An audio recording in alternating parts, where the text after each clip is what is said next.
Welcome to Hotness, the podcast that brings you practical tools to balance your hormones and rekindle connection, confidence, and desire in midlife and beyond. I'm your host, Dr. Liz Lyster. Hotness is a safe space for honest conversations about menopause, sex, identity, love, loss, reinvention, and desire, because you can embrace your hotness at every age. Hello, hot ones. Welcome to the first installment of Things No One Told You About Menopause. Today, we're going to talk about why you are waking up at 3 a.m. What is your body trying to tell you? Maybe you're waking up 3 a.m., something like that, wee hours of the morning. It's not gentle. It's not peaceful. It's wide awake.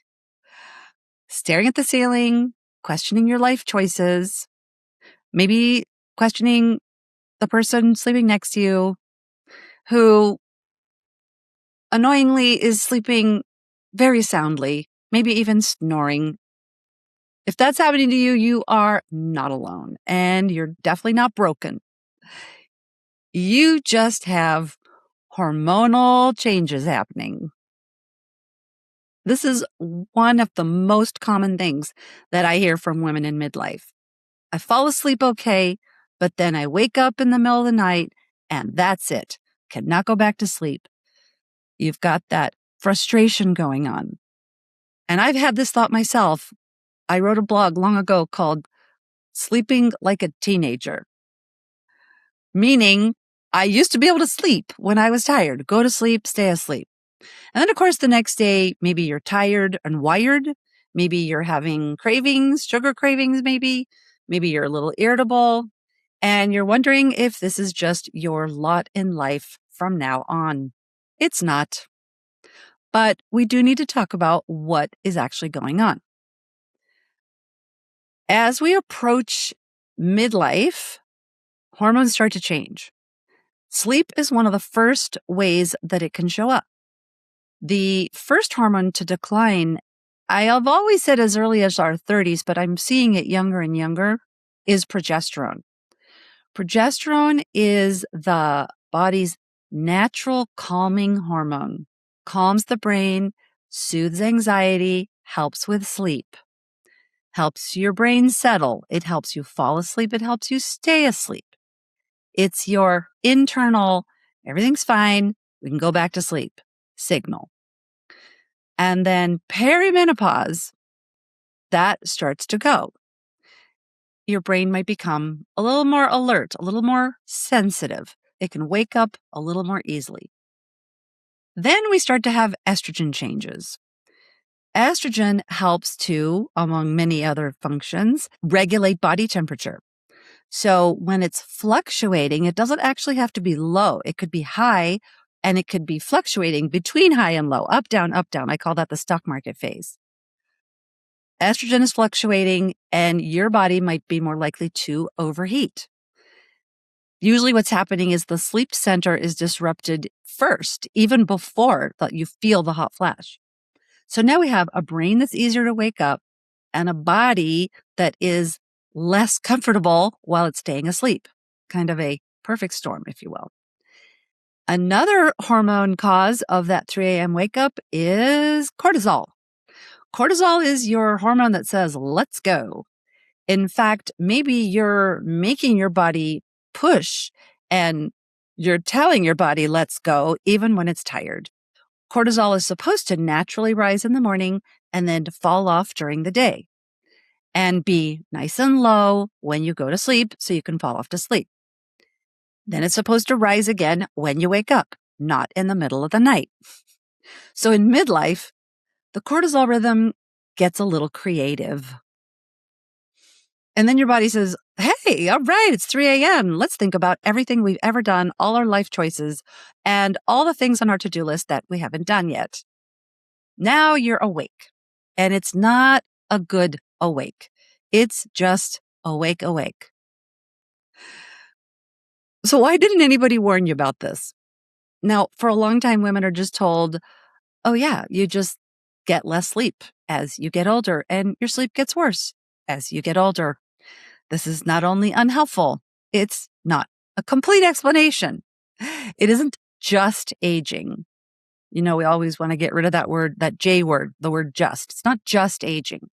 It's a specific effect of the hormonal and nervous system changes that are happening in midlife. And once you understand that, you can actually do something about it. I'm not talking about Band-Aid medications. Unfortunately, when many women go to their doctors and talk about these types of sleep disruptions, they're given a Band-Aid medication, which would be a sleeping pill. I have nothing against Band-Aids. Sometimes you need them, but you still want to also look underneath and heal what's going on underneath. So, what are some things that help?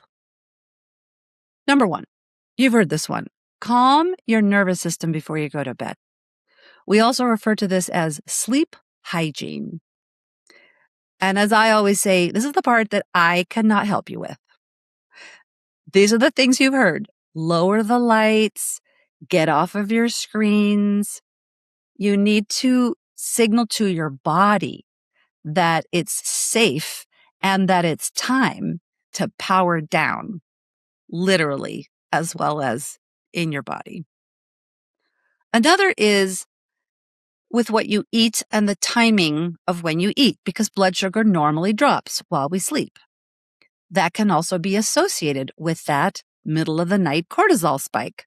Your body detects the low blood sugar and releases the cortisol.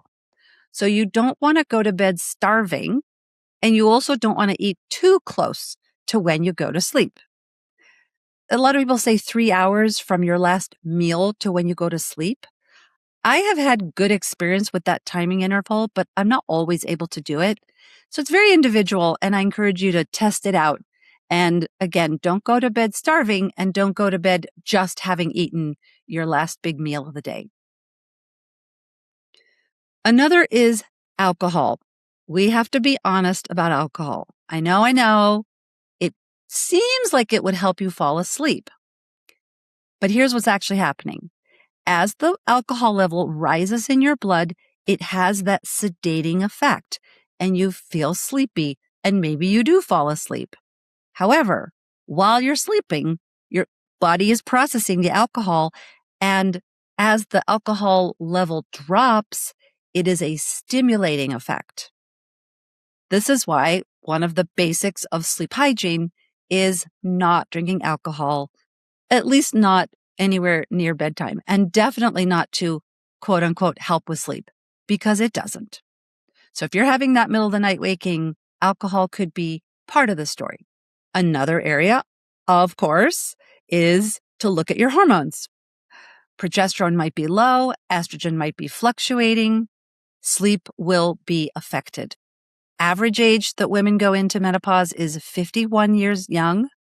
However, perimenopause, where these hormonal changes happen, can be 10 or more years before she goes into menopause.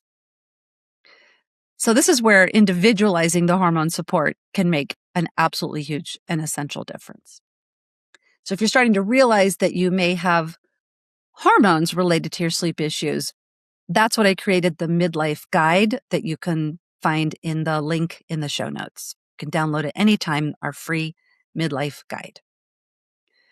Okay. What's the bottom line? Waking up at 3 o'clock in the morning is not you failing at sleep. It's your body trying to get your attention. It's true that as we get older, another hormone we make less of is melatonin, and that sometimes can be helpful. My tip and trick with melatonin is that if you've tried it and it didn't work, try less. Try an actual smaller dose. Might not make logical sense, but I've seen it work many, many times. I also feel that supplementing melatonin is very safe and is perfectly fine to do. It is another hormone that declines as we get older. So your body's trying to get your attention here. When you understand what your body's asking for and you actually give it what it needs, yes, you can achieve what I call the Holy Grail, sleeping through the night again.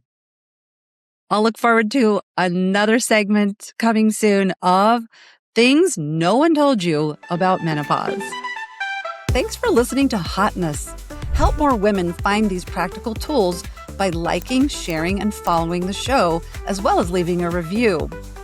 As a gift for listening, go to drlizmd.com/hotness for your free midlife guide filled with powerful support for your mind, body, and soul, because you can embrace your hotness at every age.